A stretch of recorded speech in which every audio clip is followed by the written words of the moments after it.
First question है assertion reasoning का आज। A myocardial infarction, myocardial infarction का मतलब होता है हार्ट अटैक जो होता है। Can present with chest pain radiating to left arm and jaw. हाँ, तो इसमें चेस्ट पेन होता है लेफ्ट आर्म में और जॉ में, ठीक है। मायोकार्डियल इन्फाक्शन मतलब हार्ट अटैक, क्लॉट का फॉर्मेशन हो गया है हार्ट के आर्टरी में। इसका reason aspirin is use to treat myocardial infarction due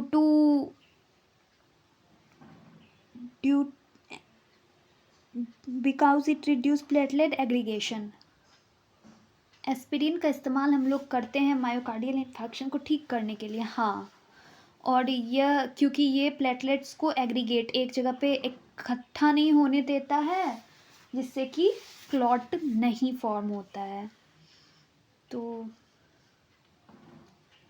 दोनों ही एसर्शन और रीज़न दोनों सही हैं, बट जो रीज़न दिया जा रहा है मायोकार्डियल इन्फेक्शन के लिए वो सही नहीं है, क्योंकि मायोकार्डियल इन्फेक्शन का कारण क्लॉट का फॉर्मेशन होता है और एस्पिरिन तो हम लोग उसको ट्रीट करने के लिए देते हैं।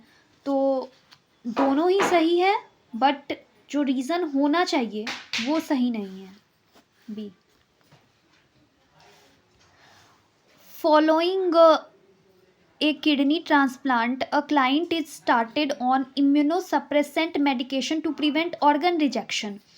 तो जब किडनी ट्रांसप्लांट करते तो क्लाइंट स्टार्ट करता है इम्यूनोसप्रेसेंट मेडिसिन देना, जिससे कि ऑर्गन रिजेक्ट नहीं करे हमारा बॉडी। इम्यूनोसप्रेसेंट मेडिकेशन देते हैं जिससे इम्यून सिस्टम जो कम रिएक्ट करे, जिसके कारण कि वो जो भी चेंजेस आ रहा है बॉडी में, ऑर्गन आ रहा है या कुछ भी, उसके अगेंस्ट कुछ एंटीबॉडी नहीं बनाए। इसके लिए हम लोग इम्यून सप्रेस करने के लिए इम्यूनोसप्रेसेंट दवाई देते हैं। तो ये तो चलो असर्शन है। अब इसका रीज़न देखते हैं सही है या नहीं।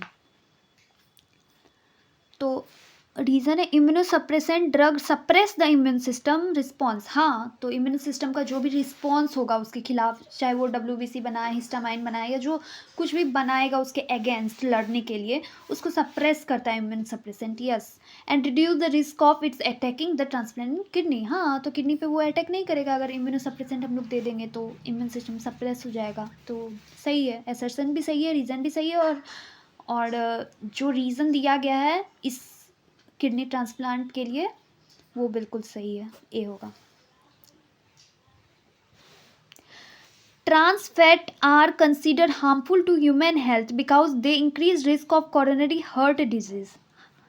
ट्रांस फैट जो है हमारे लिए हार्मफुल है, क्योंकि यह हमारे शरीर में जो हेल्दी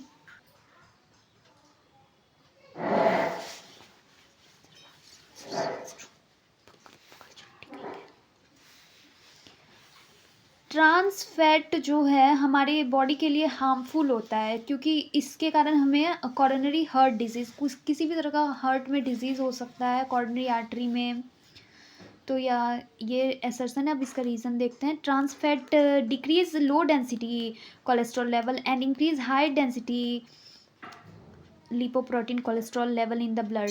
तो इसका रीज़न गलत है, क्योंकि ट्रांस फैट जो है इंक्रीज़ करता है LDL लो डेंसिटी कोलेस्ट्रॉल को, और HDL हाई डेंसिटी जो कोलेस्ट्रॉल होता है उसको वो डिक्रीज़ करता है। तो हाई डेंसिटी, तो ये बिल्कुल गलत है, और ट्रांस फैट हार्मफुल होता है और हमारे लिए हेल्दी होता है हाई डेंसिटी कोलेस्ट्रॉल, तो वो इसको डिक्रीज़ करता है। तो इसके लिए हो जाएगा असर्शन तो हमारा सही था कि मतलब ये हार्मफुल है, बट इसका रीज़न जो दिया गया है कि ये हाई डेंसिटी लिपोप्रोटीन को इंक्रीज़ करता है, तो हाई डेंसिटी कोलेस्ट्रॉल तो हमारी बॉडी के लिए अच्छा होता है, तो ये तो उसको इंक्रीज़ नहीं करता है, वो डिक्रीज़ करता है। तो रीज़न गलत है। A is true but R is false. Okay,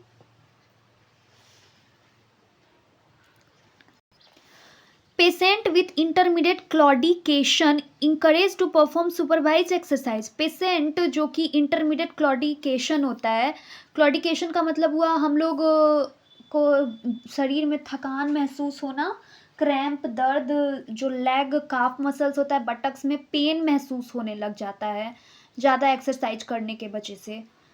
तो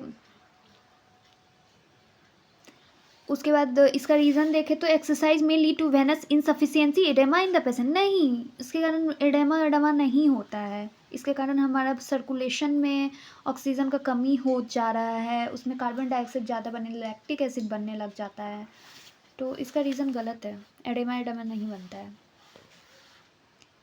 तो इसका आंसर हो जाएगा हमारा, असर्शन सही है पर रीज़न गलत है। Thank you for watching my video, please guys like share and subscribe my YouTube channel and ज़्यादा से ज़्यादा शेयर करें और व्यूज़ को बढ़ाएं ऐसे कंटेंट के लिए।